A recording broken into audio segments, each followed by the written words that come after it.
Hello YouTube, this is Urban, and today I will talk about the basic rules for the Dark Eye, the translation for the 4th edition of Das Schwarze Auge. I got myself the PDF version on Drive-Thru-RPG, and will try to review it, even though I only have had it for I think about 2 weeks or so. But as I know the German version better, I hope I can fill out some of the blanks that I could not close in this short time period. The PDF has 186 pages. Text is searchable, and as far as I could tell, the translation seems to go quite nicely. But then again, I myself am German, so most likely those errors that wouldn't be found by the German translators wouldn't be found by me anyway, so maybe you will have something to say about that. The point that was the most negative to me was that the artwork of the book is sadly only in a very low resolution. So I believe there is somewhere a map of Aventuria, or was it in the setting book? I can't find it at the moment, but anyway, the resolution is really not that good, but you will probably only see this in the PDF itself, so I don't know how it will look when printed out. And one mistake I noticed where they reused the same piece of art twice instead of using another. They tried to give you pictures of the different cultures that are about, and they really reused the same picture of 4 cultures again, instead of having other 4, but I believe that was the worst error regarding this. And now let's get more to the point, less rambly. The book begins with a general introduction about what role-playing is, including a multi-page example of play. Every chapter begins with a piece of art, with a not piece of art, I mean with a piece of fiction, and the characters that appear in these fictions are appear as usable player characters in the back of the book. Also, these pieces of fiction capture the spirit of the Dark Eye quite nicely, I think. Then we get into another more deeply introductory chapter that tells you about the basic stats that you will be using in this game, and so on. Also, the text is you can find small boxes everywhere with the which summarize the passage they are next to. So if you're in a hurry and try to find some passage, or if you just want the bullet times, the bullet points of what you should read there, and think you maybe won't need to read it, then this is good for you. I believe the next thing we get into the character creation. brief summary of game rules.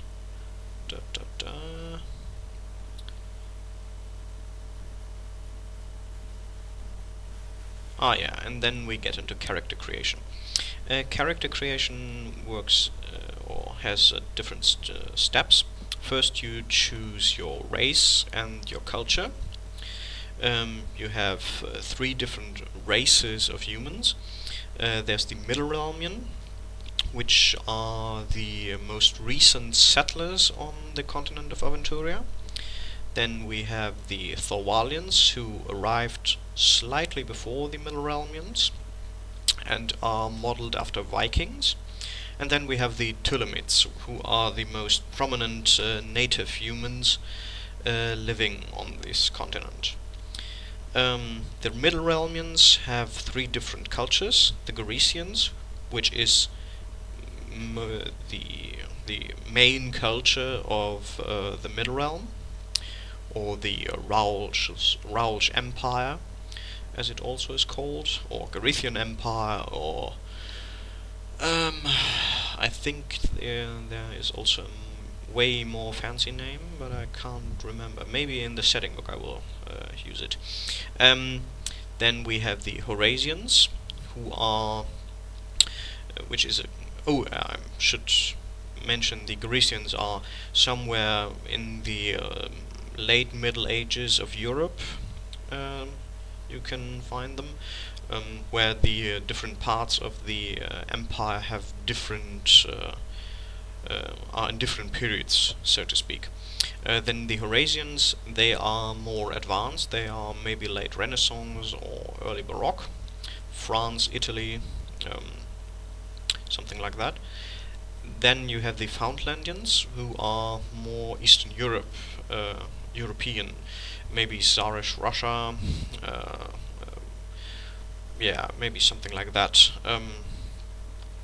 Then the Tulamids have 2 cultures. There's the Manatistani culture, which is could be taken out of 1001 out of Arabian Nights, I believe the title is. And then you have the Novadi, who are basically desert nomads. And then at last we come to the Thorwalians, who have only 1 culture, the Thorwalian culture. They are Viking-like pirates, as at least seen by others. Then we have the elves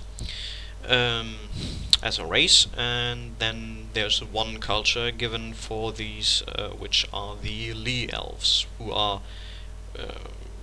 sensibly the ones who are most interacting the most with humans. And then we have the dwarves. Here also 1 culture is given, again the one that is the humans are most familiar with, the Anvil dwarves. After you've chosen race and culture, you choose a profession, and this is not to be mistaken for a class, because, as in D&D, because it does not really change how you advance later on. It's just a starting package of skills and advantages and disadvantages, as are culture and race. So after you've started, everyone is basically the same. They're all treated equally.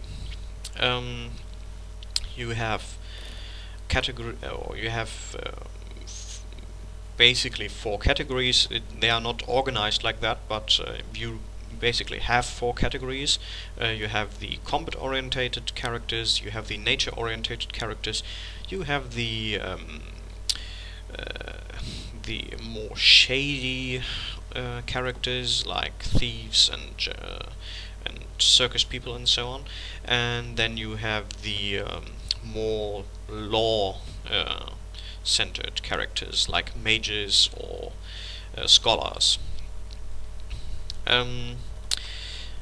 Yeah, and each of these categories has again 4 different professions to choose from, with different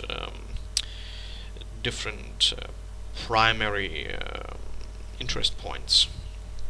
For example, in the warriors, you have the classical warrior, which is basically someone who went to a war college, or yeah, someone who has some sort of officer training, as well as being a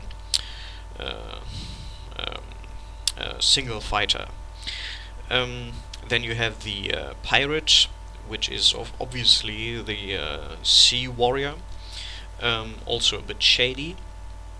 You have the mercenary, who is more down to earth when it comes to fighting.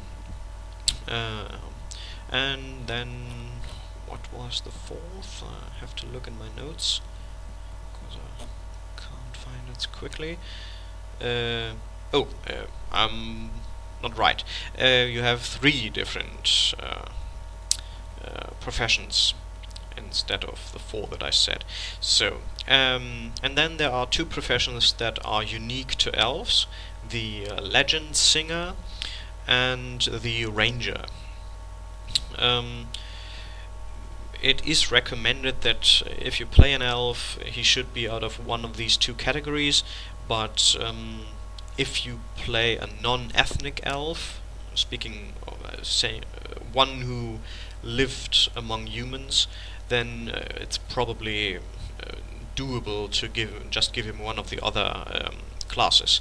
Though due to restrictions on magic, I wouldn't use a warrior or a warrior or a mercenary. I wouldn't think those would fit very well with an elf, because in the Dark Eye, if you wear huge amounts of metal on you, your magic abilities are sucked away,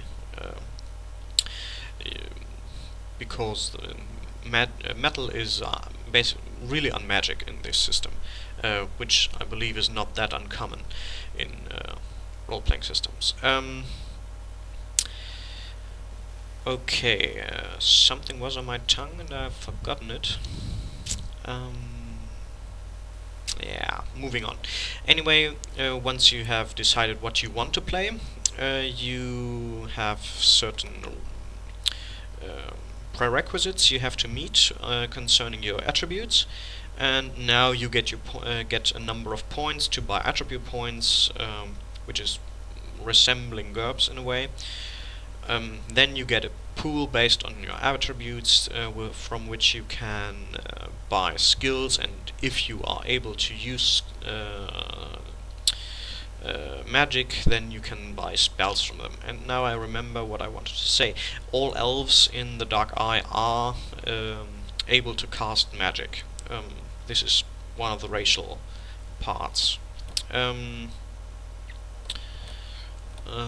Then you can also use advantages, and you will probably take some disadvantages, because the stuff you want to get is really expensive in the beginning, which is good, because I think a well-rounded character does not only have strengths but also weaknesses. Yeah, then we come to the part that I find not that well done in this edition. You have to buy your skills after a certain columns that say tell you what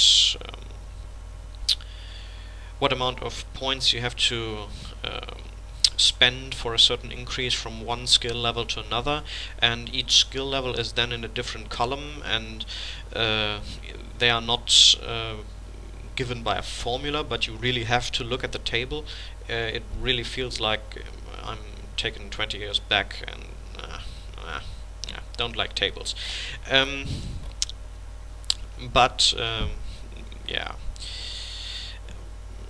maybe it's not that bad in actual play. Also, what you may think now, or maybe begin to assume is that this system has no levels, and yes and no.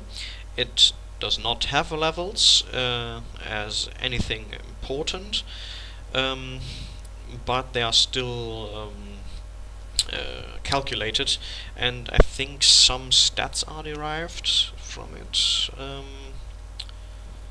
No, it's the higher your level is, the more cost intensive it becomes to learn a completely new skill, one that you don't even have at level 0. So, and in edition 4.1, the one that is currently produced in Germany, this has been done away with and replaced by something else, I think. Okay. The skills are there are very many skills in this. The older editions, normal beginner character had at least a 2-page sheet, where the first one was for attributes, weapons, weapon skills, and so on, and the second was for the rest of the skills. And if you were a magical character, then you probably would have two pages more. And in this edition they have turned that a bit down. You don't have to...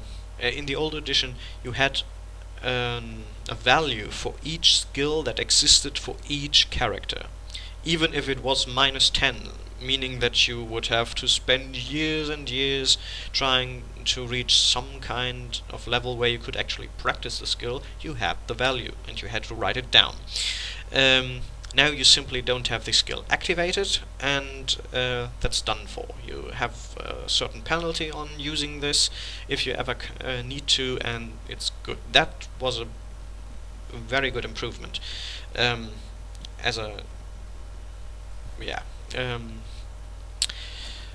Okay. Yeah. Okay, we have that. Yeah, then we have this. Okay, character creation is basically done. For the before I did this video, I created a magical using character, and I wanted to see how long it would take, and it took me about 2 hours to get all the numbers and have him at a playable stage without having a backstory or anything. Just the actual character creation. So this is not one way we want to make characters often, but that's not really something bad, I think. And the characters come out quite nicely, I think. But again, when you start this, you may have some problems because you don't know yet what you do, so the 2 hours is probably what you would have to invest once you know what you're doing. Then there are 20 questions, what your hero has so far done, and what his family is, and so on, which is always a nice part of a system. Then the talent system is explained, which is the skill system. You basically have a value in a skill, and you have each skill is connected with 3 attributes. For example, swimming is where did I? There. Agility, constitution, and strength. You roll 3 d20, color-coded or whatever you want to determine which one is the first, the second, and the third. And then you look how much you are above the attribute value. If you are above, then you can subtract points from your skill rank to bring your attribute or you augment the dice roll so that you are at the level of the attribute. and you do this successively for the 3 attributes. And if you have any, or if you have no minus figure at the end of your at your skill rank, then you have succeeded. And if you have still points left from your skill, then you have succeeded better. Yeah, may sound complicated, but once you've tried it a few times, it really becomes easy. Then and of course there are certain modifiers, because you have good equipment, bad equipment, you're in a hurry, you have time, etc. Then we get to the combat rules, which are quite expensive. Not expensive, extensive. But it begins very slow. In the beginning you only have 2 actions in each round, which is 1 attack and 1 parry action. So you stand in front of each other and make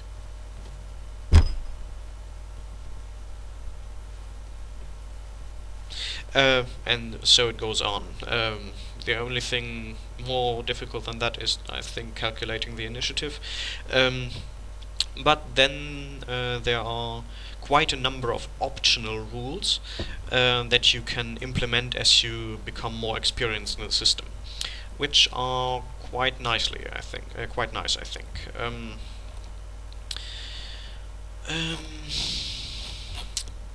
Then you also have certain things that resemble feats, like use of a shield and use of a shield 2, which allow you to use a shield better than the first one, and so on. But I won't go into detail on that.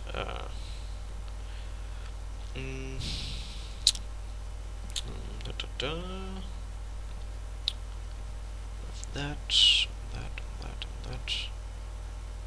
Oh, you also have, this may be new for D&D players, we have 1 skill for each weapon category. So you have a skill for swords, you have a skill for sabers, you have a skill for short blades, you have a skill for staffs, you have a skill for blunt weapons and axes, yeah, and so on. And your skill rank can be distributed among your attack value and your parry value.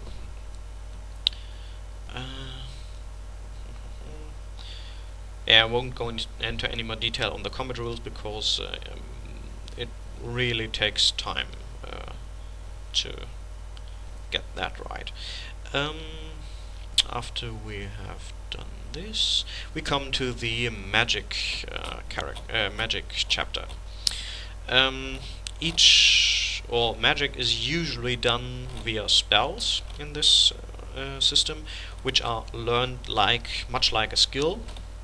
And as you grow better in it, you can do more interesting stuff with it sometimes, or you can use certain other abilities with it, or the spell just becomes more effective, or something like that. And of course you can simply cast it, it will succeed more often. There are, I'm not sure, I think it was 21 spells that are in this, not sure. All of these are available if you choose to be a magician. Or no, not all, but most of them are, and a certain number, I believe it's 10 or so, are available to elves.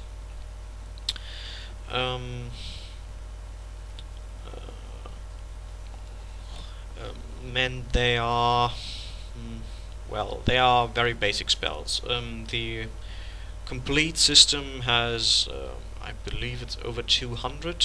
If we, there is one spell in the main rules, or in the more advanced rules, that allows you to reverse the spell in some aspect, and that doubles all the spells. And if you have spells that are where you could reverse some different aspects, then it could trivial or whatever the spell. So I don't really know.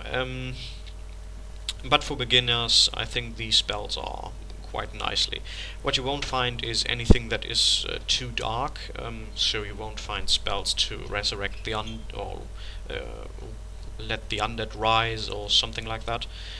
No demon summoning here, even though this is an important part in the Dark Eye, especially at the setting at the period they used for the setting book. But I will go into more detail when I do the video of the setting book. The elves. Each class that is magical has can use a certain other rituals. You could say. The mages have the so-called wand rituals or wand enchantments, where the first one comes already with a character. Your magician's staff is simply not breakable. As long as no one uses a spell to destroy a magical artifact, which is costly, your staff will never break. So if you want to keep use it to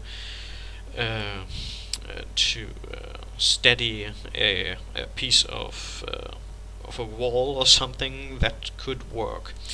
The second level is that you can turn your staff into a torch at will.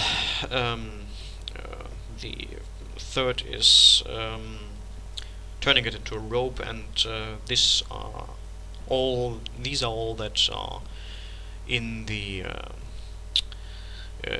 core rulebook. The elves have a song-based own magic that I cannot tell you much about, because I tried not to read too much about elves, because they are sort of a mystery in the World of Aventuria, and they don't usually tell anyone who is not one of them about their magic.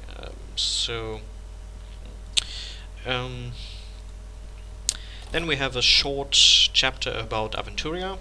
It's about 4 pages, giving you a rough overview what kind of places there are on a very broad level.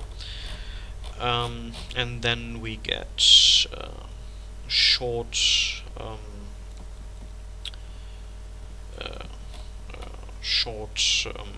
history section that is quite extensive on the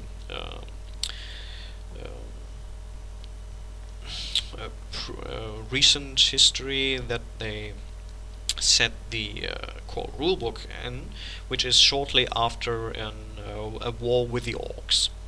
And I think this history section is quite nicely done. If you have a map of Aventuria, and it's really not difficult to find one in the internet, I think this gives you enough information to do some kind of campaign set in the war with the orcs. And I think this actually is the better setting time than the one they used in the setting book, because that really you need more information than they give you to understand that one, whilst we all can understand a war with barbarians, which orcs basically are. Then we have 2 pages about gods, and then we come to the bestiary, which gives you a short overview of the cultured monsters, which most of them aren't. There are the lizard people, who are very, of all of them, the most cultured probably. Then we have the goblins, who also, I believe, had once a huge culture, but I'm not sure. The ogres, who are basically monsters. Okay, I give you that. And then there are the orcs, who are not as monstrous as you may think.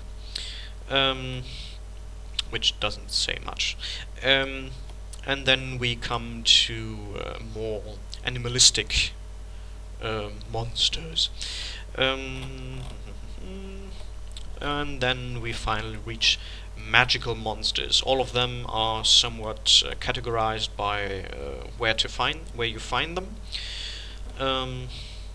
And the last you find are dragons, demons, and the undead. Then we have a chapter about poisons, diseases, and herbs, and I believe also about magical potions and such. And then we reach a 2-page section, or 3-page section, with tips for the High Lords, something that I find lacking in most role-playing systems. And then something that I so far have never, or I believe I've never seen it in core rulebook, is a page with tips for the player. And then we finally reach the pre-made characters. I believe it's 8 of them. I won't count now. And then the book also has an index, quite extensive one.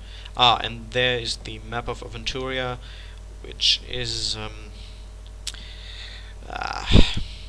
well, as I said, the resolution is very, very low, and you can't even make out the most basic city names. I wouldn't find anything if I didn't knew where it actually is beforehand. You can only read the names of the different seas and maybe some of the parts of the land, but I don't like this map. You will find better ones on the internet. Then there is a low resolution scan of the character sheet, which is also I won't go on. But anyway, this is my review of, or my statement. Yeah, it's kind of a review of the core rulebook of the Dark Eye. I will give you more of my opinions on this in the last video of this series, which will in which I will try to give a quick summary of it, and then I will try to find in myself the answer to the question if you should buy it or not. But I think this is a question you can only answer for yourself. Anyways, thank you for watching, and this was the Nerubin. Thank you for watching anyway.